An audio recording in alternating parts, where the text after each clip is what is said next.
여러분, 엘린입니다. 오늘은 올해가 가기 전에 꼭 읽고 싶었던 책, 한강 작가님의 채식주의자에 대해 리뷰해 보겠습니다. 2024년 가장 큰 이슈 중 하나가 바로 한강 작가님의 노벨문학상 수상이잖아요. 저는 작가님의 소년이 온다는 출간 당시에 읽었었고, 채식주의자를 읽을 기회가 없었다가 이번에야 완독을 했어요. 이번엔 이북으로 읽었고요. 읽는데 3-4일 정도 걸린 것 같습니다. 그럼 본격적인 얘기는 다이어리를 꾸미면서 함께 나눠보도록 해요. 스티커 고르는 장면이 매번 반복되는 것 같아서 이번에 편집해버렸어요. 어떤 스티커를 골랐는지만 보여드릴게요. 우선 저는 페이지 왼쪽은 영의 채식과 이로 인한 입원을 주제로 꾸밀 생각이에요. 그래서 채소나 책에서 언급된 탕수육, 계란 후라이, 병원에서의 주사, 피, 영예가 되고 싶어한 나무, 비, 자연 등을 키워드로 스티커를 골라주었습니다. 다음으로 오른쪽 페이지에는 영예의 언니 이내의 삶을 주제로 꾸밀 거예요. 그래서 이내의 남편과 불륜, 걸려왔던 전화, 지우, 화장품 가게 등을 키워드로 골라주었습니다. 그리고 스티커도 어느 페이지에 대한 건지에 따라 양쪽으로 분리를 하고 본격적으로 꾸미기 시작하려 해요. 인상 깊은 구절을 적을 수 있는 공간은 비워두고 나머지는 스티커로 채워서 완성해볼게요. 사실 채식주의자를 한 번만 읽고 리뷰를 하는 게 가능한가 싶긴 합니다. 하지만 작가님 말씀처럼 책은 정답이 정해져 있는 게 아니라 질문을 하는 것이고 이를 읽고 독자가 느낀 해석 자체가 정답이 되는 것이니까요. 제가 인상 깊었던 부분들을 위주로 감상을 남겨보려고 합니다. 우선 책은 3개의 챕터로 구성이 되어 있습니다. 첫 번째는 영예의 남편의 시선에서 영예를 바라보는 채식주의자, 두 번째는 영예의 형부의 시선에서 영예를 바라보는 몽고반점, 그리고 마지막은 영예의 언니의 시선에서 쓰여진 나무불꽃입니다. 즉 책은 3개의 다른 시선을 통해 주인공 영예에 대해 그리고 있습니다. 제가 책을 읽고 가진 첫 번째 의문점은 이렇게 구성한 것에 대한 이유입니다. 책을 읽는 내내 우리는 주인공의 생각과 행동의 의도에 대해 알 수 없습니다.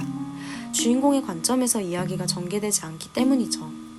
즉, 이 책은 철저하게 영예를 타인으로서 바라보고 있습니다. 우리가 책을 읽는 내내 영예에 대해 정의 내리는 것, 이해하는 것은 모두 타인의 시선에서 이루어지는 것입니다. 이 정의가 옳은지 그른지 알 수 없죠. 영예에 대해 이해할 수 없고 궁금한 지점도 있고 그녀에 대해 확신을 내린 부분도 있겠죠. 사실 이는 우리 사회에서 누구나 행하는 일인 것 같습니다. 우리가 타인의 머릿속에 들어가지 않는 이상 그들을 완벽한 타인으로서 바라볼 수밖에 없기 때문입니다.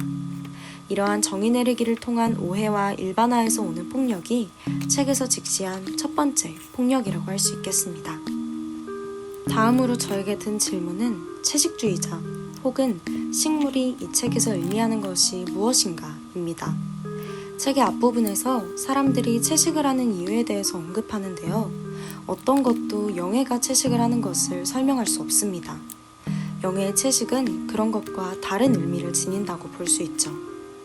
책의 후반으로 갈수록 육식만이 아니라 음식 자체를 거부하는 모습, 나무가 되고 싶다며 물구나무를 서는 모습을 통해 영예가 말하는 채식이란 일반적인 인간이기를 포기한다를 의미한다는 걸 깨달을 수 있죠.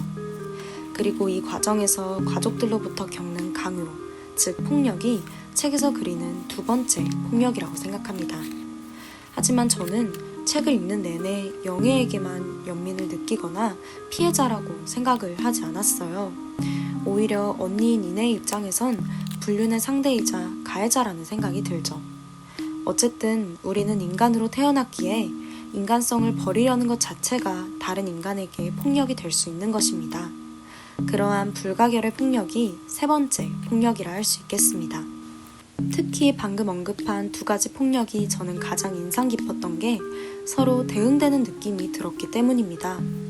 영예는 무책임하게 가족 부양에 대한 부담과 불륜의 아픔을 언니인 이내에게 가했고 이는 다분히 폭력적이죠.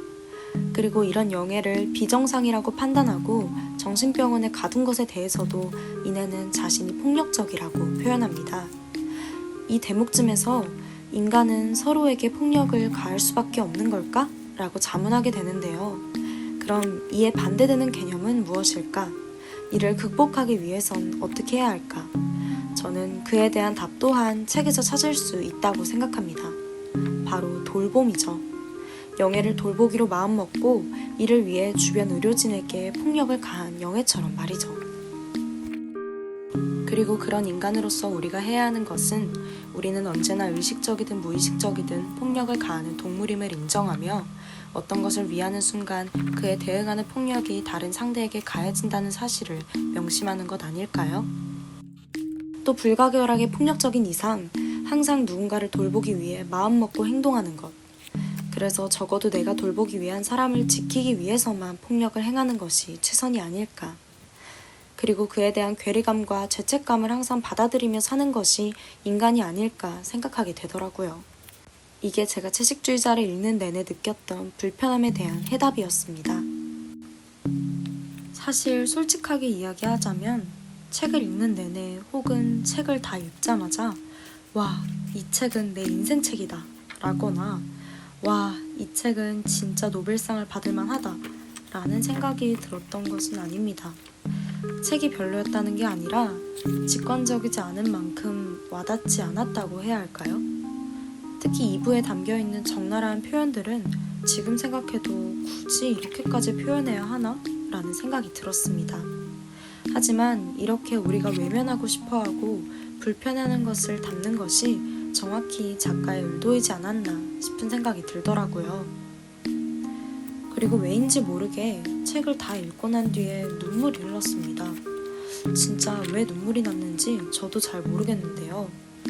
일단 내가 인간으로 태어나서 이렇게까지 인간이란 무엇인가, 인간이길 거부한 사람에 대해 헤아리려 한 적이 있었나? 라는 생각으로부터 오는 무지함이 이유였고요. 그리고 그런 사람들을 비정상이라고 생각할 수밖에 없는 나의 인간성에 대한 안타까움이 두 번째 이유였습니다. 소설 속에서 형부의 동료였던 제이가 했던 말에 깊이 공감을 한 것도 같은 맥락에서겠죠. 제이가 그들에게 말했던 것처럼 그들을 혐오한다거나 경멸한다거나 하는 개념이 아니라 그저 단순히 자신은 못 견디겠다는 거죠. 저도 그런 마음이 들었기 때문에 무언가 적적해졌던 것 같습니다. 책에서 제가 가장 마음을 두고 공감한 것은 영애의 언니였습니다. 특히 인상 깊은 장면은 역시 그녀가 뒷산에 오르던 모습을 묘사한 부분인데요. 정말 안타깝고 속상했습니다. 하지만 제가 그렇게 마음을 주었던 이내가 결국 자신의 잣대에서 영애를 판단하고 정신병원에 보낸 것을 자신의 죄라고 생각하는 것을 보며 충격을 먹었습니다. 저도 마음 상태가 제이와 같이 어찌 보면 꼰대라 비정상이라고 생각이 드는 사람에게 비정상임을 정의하는 것에는 어떤 당위성이 부여된다고 생각을 했거든요. 한편 이내가 지우를 보면서 웃기도 책임감을 갖기도 살아갈 이유를 찾기도 하잖아요. 여기서 저는 한 번 더 역시 인간의 역기능이 폭력이라면 순기능은 돌봄이다 라고 생각한 것 같습니다. 이를 포기하지 않고 추구하는 것이 우리가 행복을 얻는 과정이겠죠. 여기서 중요한 건 타인에 대한 돌봄입니다. 자기 자신을 얘기하는 게 아니라요. 예를 들어 형부는 오로지 자기 자신만을 위했기 때문에 이는 다른 사람을 헤아렸다, 돌봤다 라고 할 수 없죠. 그리고 그랬기에 그가 한 행동은 전부 폭력적이었고요. 이러한 관점에서 책을 읽어나가면 대부분의 소설의 내용이 이해가 갔던 것 같습니다.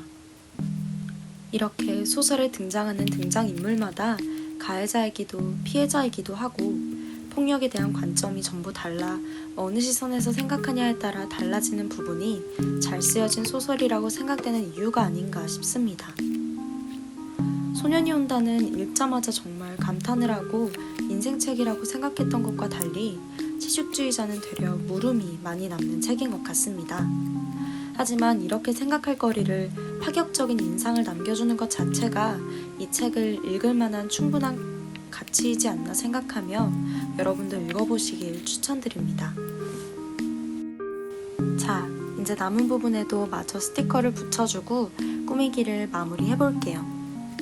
피 흘리면서 웃던 영애, 그녀 옆 주사기와도 같이 공격적이었던 수저, 유난히 비가 많이 온 날 실종되었던 영애와 깊은 숲, 나무, 계란 후라이를 요구했던 남편, 창살 사이로 보이던 자연, 그리고 영애의 자취방 속 베란다와 남편이 그토록 갈망하던 몸에 그려진 꽃그림, 스웨터를 입고 스튜디오에 찾아왔던 영애, 각종 카메라와 테이프들이 책의 내용을 상징하고 있습니다.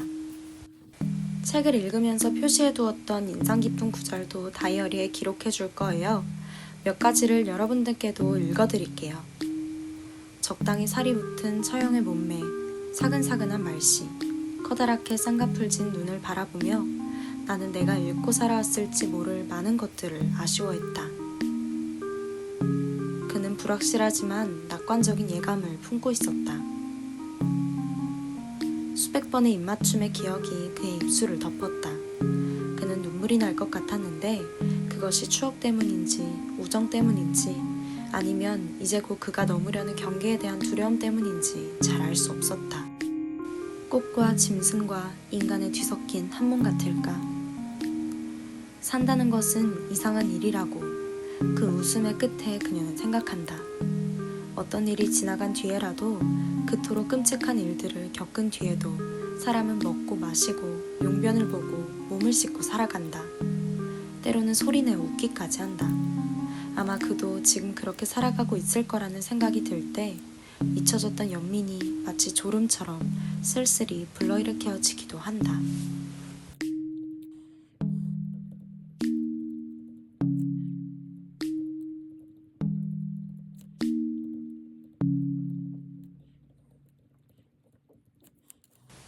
자, 이제 구멍까지 다시 뚫어주고 마지막으로 페이지를 완성했습니다.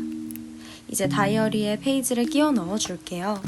그리고 페이지 디테일들도 보여드릴게요. 책을 보셨다면 이해갈 키워드들로 잔뜩 채워져 있습니다. 중간에 엽서도 끼워 넣어줬는데요.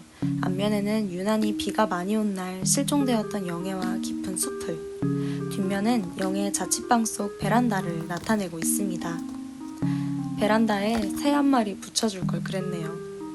이렇게 페이지를 완성해 보았습니다. 개인적으로 책의 찰떡으로 꾸민 것 같아서 아주 마음에 듭니다. 조금 더 시간이 지나면 다시 한번 이 책이 읽고 싶어질 것 같습니다. 그럼 영상은 여기에서 마무리해 보겠습니다. 시청해주셔서 감사합니다. 다들 2025년 새해 복 많이 받으시고 행복한 한 해 되길 바랍니다. 엘린이었습니다. 안녕.